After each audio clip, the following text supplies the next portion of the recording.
morning, and welcome to Shattering Myths, the program that is devoted to those of you who have come to realize, or at least open to the realization, that all of the world's religious, political, economic, and military institutions are corrupt, that they are counterproductive. I am Yahowah. Our number, if you'd like to join us anytime over the next 2 hours, is 877-300-7645. On Fridays, we mix up our order. We're going to begin by either exposing religious myths in the case of Paul, or talking about Yahowah's testimony. We ended the second hour yesterday discussing the book Questioning Paul, and that will be with Kirk. And then in the second hour, we're going to engage with al-Rassooli and talk about a number of topics. One is the first Democrat to publicly announce that he is going to vote against the Iranian nuclear deal, as well as another blogger was murdered in Bangladesh, and more Christians have been enslaved in Syria by the Islamic State. Hello, Kirk. How are you this morning? Good morning. I'm fine. How you doing? Good. Well, yesterday we talked at length about the first of the 3 books that is available through Clariters.com, the website that is now providing all 3 books at really what I would say is a tremendous value. I can attest to it. I mean, I should have bought stock in Hammer Mill Paper Company when I met you. Having printed these things out yourself, you know for a fact that the value is really rather extraordinary. Well, the advantage here with Clariters is that they will run the books to order, and it's the web address is www, of course, Claritors, CLAITORS.com. And when you go there, what you will find is a means to search. The easiest way, if you want to search for all 3 books, is you can search via my name, Craig Wynn, or you can search for the books individually. They're under Yahowah, Questioning Paul, and Introduction to God. They are $39.95 apiece with Kirk's new covers on them, with exception of Yahowah, which is a 2-volume set, and it's $82 for the 2 volumes. Kirk and I make nothing on this. We do it as a service, and we're encouraging people to buy all 3, read them themselves, and share them with others. The book on Questioning Paul, we were talking about yesterday, Kirk. It is 1,200 pages, and it begins with the 20, what I would say are the most unanswerable questions, the questions that go right to the heart of Christianity, none of which can be answered. You know, why did God say, my God, why have you forsaken me? And why do Christians say that God died for their sins? And they don't have answers for those, and there are no answers for those things. You know, why did Yahowah say the Father is greater than I? And how do Christians think that their God, the totality of their God, fit into this man who man managed to kill? The whole thing is preposterous. They don't even know his name. It wasn't Jesus. Wasn't anything close to being Jesus. The last name wasn't Christ. He didn't have a last name. He only has one name. It's Yahowah. And in this diminished manifestation, he is Yosha. And what this book does is just systematically go through everything Paul wrote in his first letter, which the portion we have just gone over was his rebuttal to the Jerusalem Council, where the disciples called him to account for his testimony, which they said was arrogant, fraudulent, worthless, deceitful. And Paul's arguments against them are either to change the subject, red herring, to throw in an issue that wasn't raised, or straw man. Well, I should say his primary argument, as we found out, is ad hominem, where he attacks the credibility of Yosha's witness. Yeah. One of the things we were just reading, of course, with the conclusion of Paul's rendition of his side of the Jerusalem Council, where the historical portrait of it is found in Acts, and Paul's recounting of it is found in Galatians, and they bear nothing in common. So either Luke is lying, and Luke interviewed the eyewitnesses who were there, or Paul is lying, or both are lying. But, he says that the testimony of the disciples, those who were presumed to have a position with God and who were deemed important because of their experience with him, he said that their testimony was absolutely worthless and meaningless to him. Mm-hmm. Then he says that the same Spirit that worked through Shimon Kephesh to the circumcised worked through him for the message of uncircumcision. That's the masculine spirit. Yeah, well, first of all, it was a masculine spirit, and he had the opportunity to use the neuter form or the feminine form in Greek, and he didn't do it. And the spirit, of course, is feminine, and he would have known that, except the spirit that represented him was not feminine; it was masculine. It was Satan. But what's interesting, if the same spirit were enlightening and empowering Shimon Kephesh, who Christians know as Peter, why was Peter's testimony worthless and of no value whatsoever to Paul? That's a conundrum, isn't it? Yeah, how does that work? I mean, just take a moment and just consider, 4 sentences apart, 3 sentences apart. His testimony was completely worthless. He was inspired by the same Spirit. How do you become a PhD and never discover this? Yeah, never even think about it. Just read right on through it. Why? Because it's uncomfortable, because it's unpleasant, because it proves that religion is false, because it proves that Paul was a liar, because it proves that as a Christian you're irrational.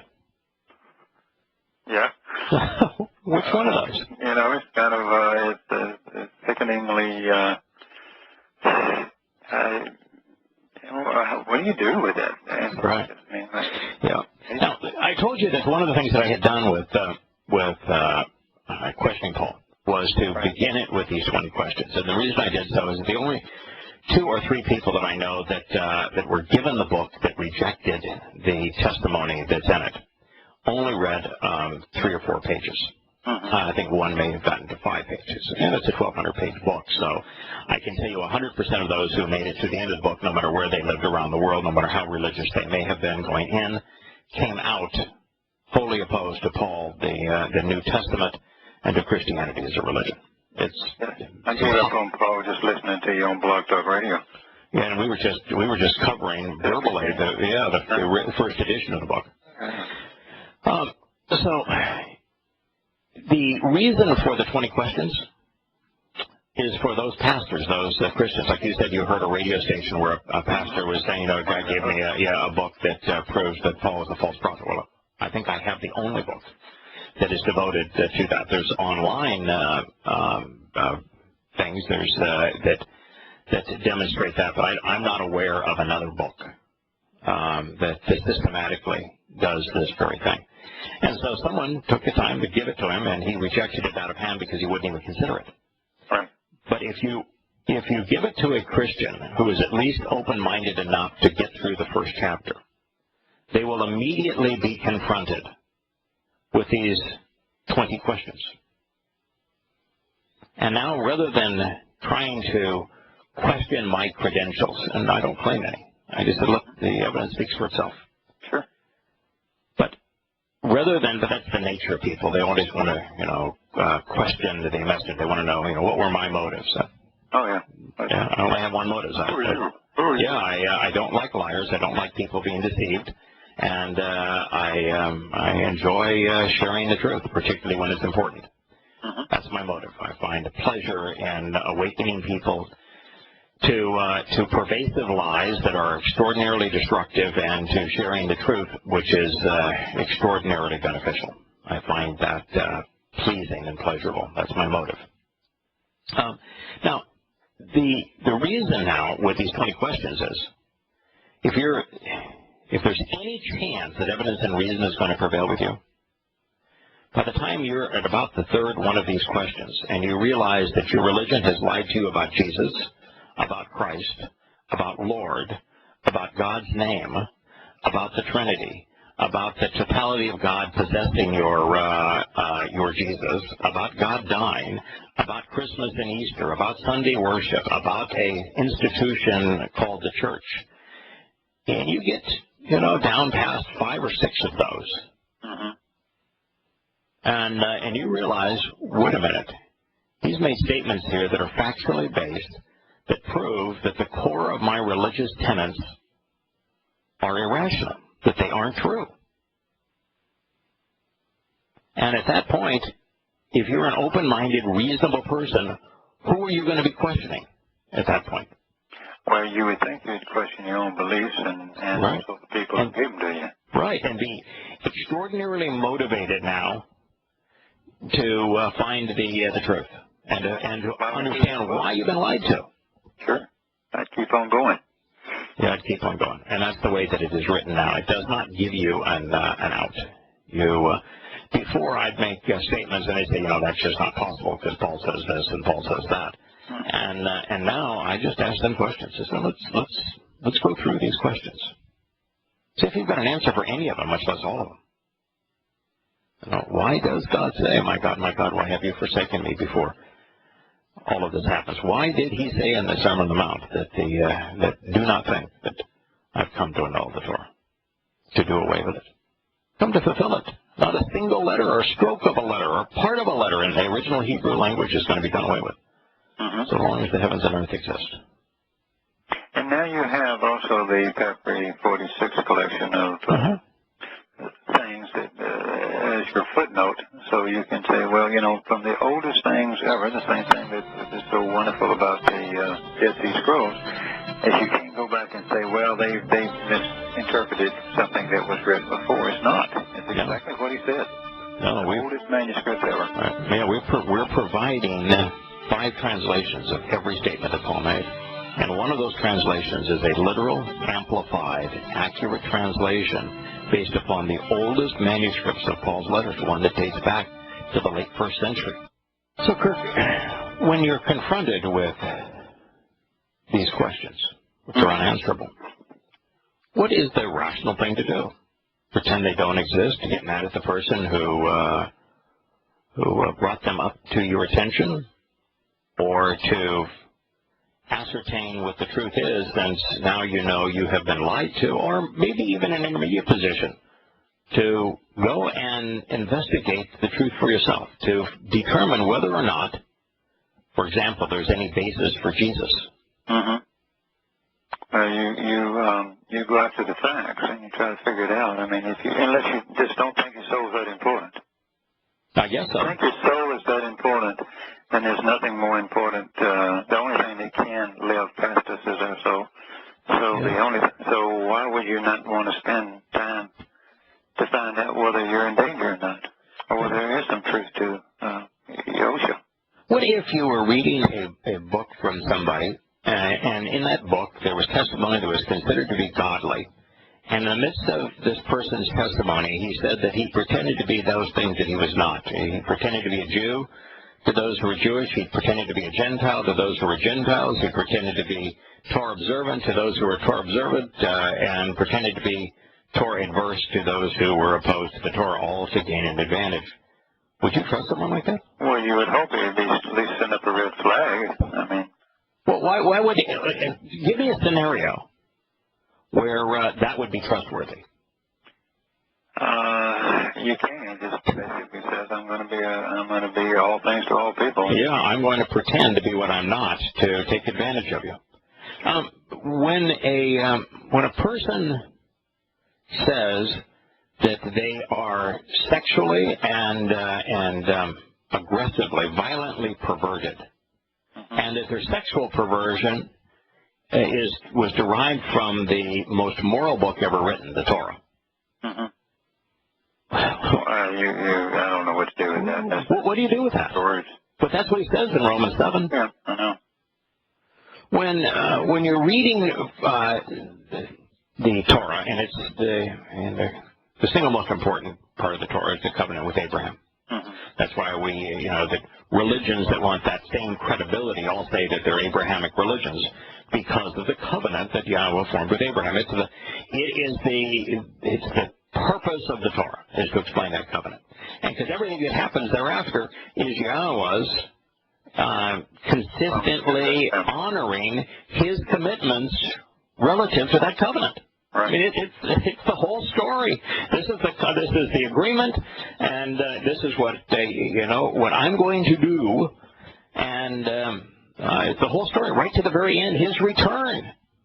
For his family. Right? It's for his family, as he said he was going to do, and he's returning for Yisrael and Yahowah on the day of reconciliations to reconcile his relationship just as promised, and he's going to place the Torah right inside of them. And when you read that Paul says that Torah enslaves, and it was with Hagar, not Sarah, do you have to be a complete nincompoop to believe anything else the man has to say? Yeah, you have to be. To say that God's old plan was inept, incapable of saving, and that he authorized me and gave me lone and exclusive authority over 99.99% of the world to come up with a new plan that contradicts his old plan. How is it that's possible? Well, you got a pretty funny God, if that's the case. Certainly an unreliable one. Why would you trust an unreliable God with your soul? What would be the point? What would be the point? Let's say that Paul's right, which of course he isn't. But let's say he's right. Why would you trust him? Now, the most amazing thing of all, and I went through this passage a couple of days ago, but I want to rephrase it because it's just so amazing. This is Paul, and it's the second letter to the Corinthians. He says, "For indeed, the one," you realize where this is actually, I'm going to lead into it by reading the statement that causes us to question this masculine spirit. So this is in Galatians. "For indeed, the one having previously functioned in Peter, to an apostle, circumcision," as I think what he meant to say is as an apostle of circumcision. Yeah, and it's not to the circumcised, it's an apostle of circumcision, preaching the message of circumcision, which is the sign of the covenant. It actually functioned also in me to the nations and ethnicities. So, how is that possible? Well, it's a confused spirit. Yeah, because, this was the message of uncircumcision versus the message. So you think that, God has two different messages? Contrary to one another? In opposition to one another? Is he schizophrenic? So, Paul identified his spirit. And I can assure you it's not the same spirit that worked in Shimon Kepesh, but this is the identity of Paul's spirit, which is rather telling, my friend. He wrote, this is the letter to 2 Corinthians, the town of Corinth, which is at the isthmus of Greece. Yeah, I've been there. This was of all the places that Paul spent time. He preached. This would be numero uno. The Galatians soundly rejected him. He went to Thessalonica. They soundly rejected him. You just read the letters, and he's just saying, "Why did you reject me?" on both of them. And then he went to Corinth in the heart of Greece, and they soundly rejected him. And which is why he has these two letters to them. It's just, one he tried to emphasize his message, the other one he says, "Why did you reject me?"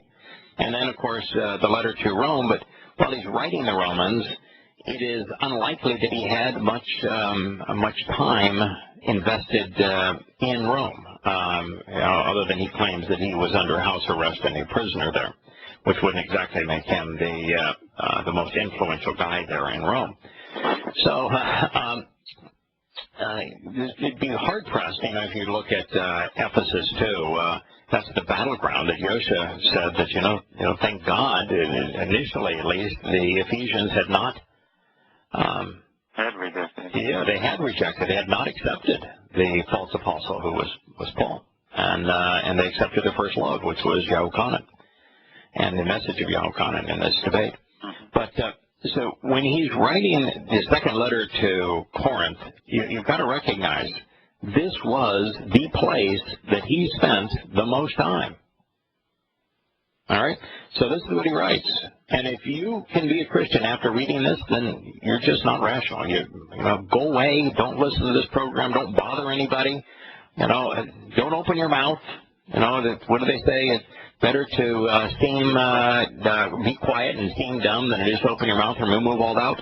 Well, once you hear this, if you can't process it and reject Paul and Christianity along with it in your New Testament, I don't know what it takes. He says, because if I might want to brag, if I want to boast or glorify myself, truthfully, I would not be unjustified in doing so. For then I will say, I am presently abstaining. But someone not approaching me might ponder what he sees in me, or something he hears, and of the extraordinary superiority of the revelations. Yeah, therefore, I talk about egotistical, without merit, wow. Therefore, in order that I not become overly proud and be overly lifted up, there was given to me a sharp goad, a troubling thorn, a pointed prod used to control dumb animals inside my body. And that's supposed to be the set-apart spirit, the Ruach Kodesh is given. A messenger of Satan. A messenger of Satan. Agelos, Satan. Yeah, Yahweh always does that to keep us humble. In order to strike and restrain me. So that as a result, at the present time, there is the possibility that I might not be conceited. There is that possibility. Okay. So he says he's got a messenger of Satan inside of him. In the body. Yeah, in the body, man. That means that he is demon-possessed, folks. That means that the author of half of your Christian New Testament was inspired by Satan by his own admission. I'm not making this up. Go read it for yourself. 2 Corinthians 12, 6, and 7. By the way, in context, it's far worse. Because what was Paul? You know what Paul's claiming in the midst of that tirade? Well, he's claiming that he's the messenger of Satan. Well, there he is. Now, prior to it, he says that he had an out-of-body, but maybe it was an in-body. Maybe it was imagined, maybe it was real. Experience. What do you mean? Where he went to the seventh heavens. Oh, yeah. Oh, yeah. So he was out there convorting with the big dogs out there in the seventh heavens. And he said, I don't know if it was in-body, I don't know if it was out-of-body.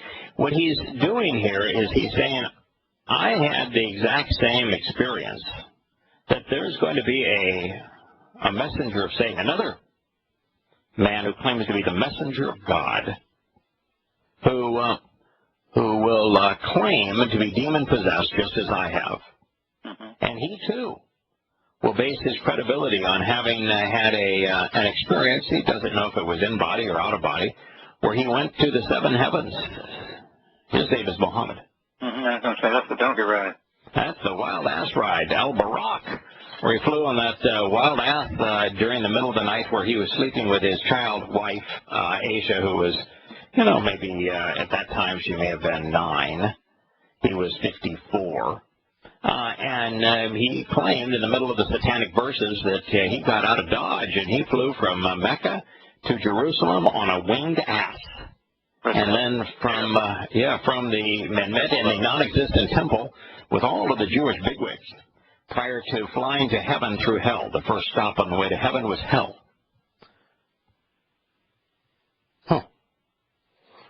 now Paul is making the same claim. Yeah. So, well, I'm not going to tell you what I saw there in heaven. I ain't going to tell you whether it was real or not. But that's a superior revelation. Now, read that, Christian. And if you can stay a Christian, then there's no hope for you. I think that's right. Are irrational. I think you're absolutely right. How do you deal with that? You cannot deal with that. That is not the light that Yahweh showed Abraham. No, and when you're dealing with that, when you know that Satan is the adversary, when you're trying to deal with that, realize that there really is a hell. It's a place called Sheol.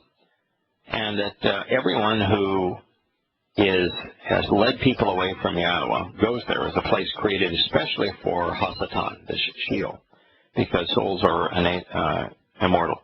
And how is Sheol spelled? It's spelled exactly the same way that Shaul is. Yeah, it is. It's pointed different because the rabbis didn't like it. Yeah. Hey, I was reading today, speaking of Shaul, of King Saul.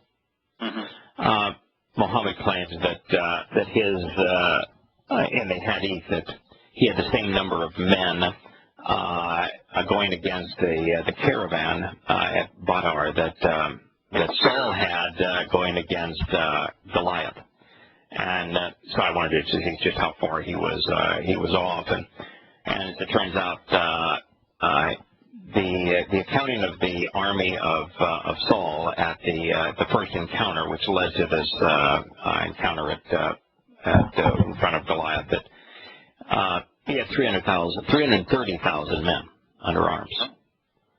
Muhammad had 300. Yeah. No, they're close, right? Oh, yeah. Anyway, when I was reading about Saul, the enemy is far superior to Muhammad too.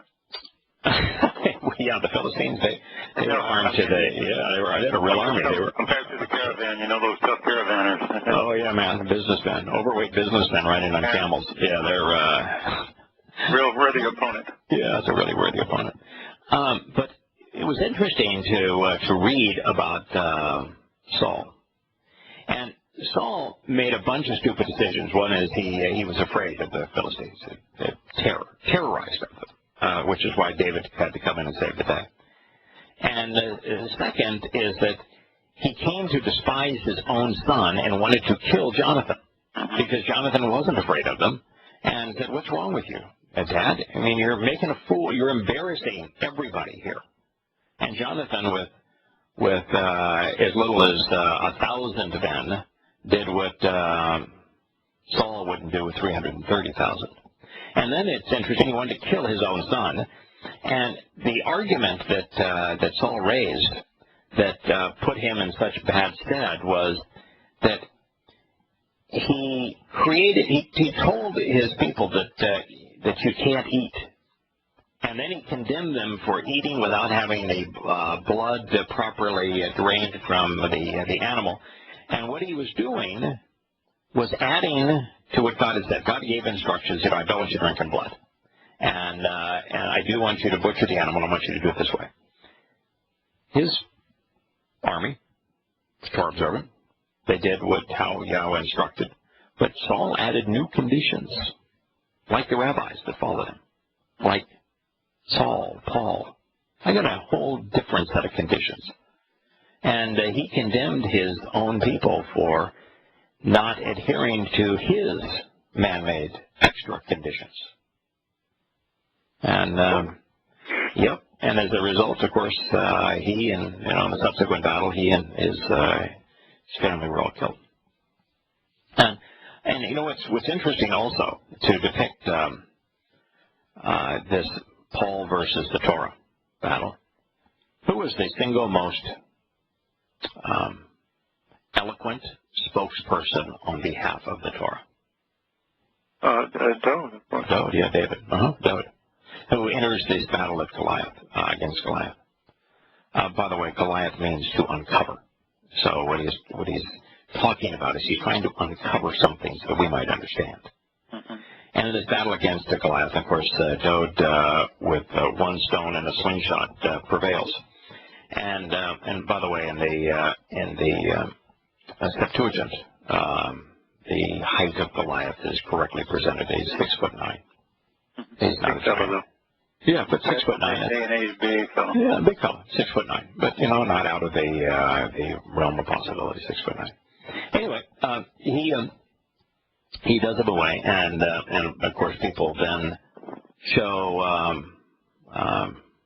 a degree of appreciation to Dode.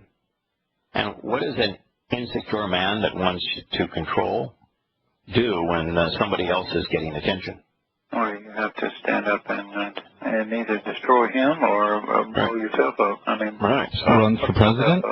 Yeah, run for president. So what did King Saul do? He went after Dode, trying to kill him. Yeah. Right.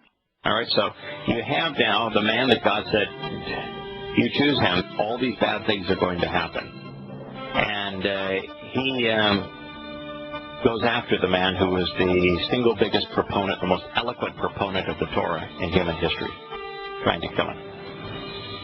Saul comes a couple of thousand years later. Well, actually 1,000 years later. Saul comes 1,000 years later, known as Paul, and he goes after the advocates of the Torah. Are you enjoying Shattering Myths? Would you like to meet more people like yourself? Look no further. Shattering Myths has just the thing. Go to gcnlive.com/sm. There you will enjoy a special forum for you to communicate with others who also like the show. I am Yahowah from Shattering Myths. I want to hear from you. Visit us at gcnlive.com/sm. That's gcnlive.com/sm. There are two other books available to us that would be of value for those that aren't mired in the muck of Christianity. One, I think, is perfect for agnostics, and it can be found on the same website, clariters.com. It's called Yahowah, and you recently drew a cover for Yahowah, Kirk, and we just wrote an inside letter for it. And on Yahowah, it takes a very different approach. It could care less about Paul. It could care less about Christianity. Mm-hmm. The purpose of Yahowah was to allow God in his own testimony to prove, A, that he exists, and B, that he is God, and C, that he inspired the Torah, prophets, and Psalms. So every agnostic in the world that says, I don't know if God exists, or every atheist says that God does not exist, or every person just wondering whether or not God exists, Yahowah, in Yahowah's own words, introduces you to God and proves emphatically, overwhelmingly, convincingly that he exists. Yeah, that's my dearest Jewish friend. That's his biggest problem. He just has a hard time believing there's a God. Yeah, and what Yahowah does is it just systematically goes through the most important prophecies in the Torah, prophets, and Psalms, and uses them to demonstrate that there's a 0% possibility that that these things could have been written as they were, and for them not to have been inspired. The math on just 20 of the 2,000 predictions, for example, is chance fulfillment is 1 in 10 to the 56th power. There aren't even that many particles in the entire known universe. It begins in an interesting place. It begins with creation, and it dispels the myth that the religious view of creation is consistent with God's testimony. It isn't. And it presents the creation account in order using God's words, and it demonstrates that he had an exacting chronology of what he did to create the universe and how it expanded from there. He uses the term Big Bang, and he goes in an orderly fashion from the conversion of light into, which is energy, into matter, and then speaks of relativity, speaks of the expanding universe, and then speaks of the creation of life, all in order. And then when he refers to having done all this in 6 days, we can prove that it took place in exactly 6 days. All you have to do is look at the cosmic microwave radiation that has been left behind since the Big Bang, which has stretched time to 10 to the 12th power. In the presence of great energy or light, time slows. And when you compare it to 6 24-hour days, you divide the 14 to 15 billion years the universe has been in existence by 10 to the 12th power, and you get 6 24-hour days. Pretty remarkable. Pretty remarkable. And that's just one of thousands of proofs. You know, when you read the story of Noah, and God says that he began the flood with an upwelling of salt water from the deep oceans. And then you look at the Berkel impact crater that's positioned off the mouth of the Tigris and Euphrates River, and the timing of it, which was 3000 BCE, right at the time of the flood. And then you look at the sediment consequence. What you find is a meteor hit the Earth at the Berkel impact crater, and it would have pushed up a wall of water that would have gone all the way up to the Tigris and Euphrates River, out and up through the Black Sea. You see the Black Sea at that time turn from freshwater to saltwater. It's a rise of 500 feet, and then you see the Bosphorus Straits open for the first time, with that salt water rushing out into the Mediterranean. When you were overcome with all this information, and you reject Christianity, did you ever feel like you were walking away because you were walking away from Christianity? You were walking away from God? No. With every word, I was walking directly to God and away from that which wasn't God. So why do the words fall on such deaf ears? I mean, no one's asking you to walk away from God, asking you to walk to Him. Yahowah will take you some time. It's 3,500 pages. But with each page, there's more and more evidence of who Yahowah is and what He's offering so that you can know Him.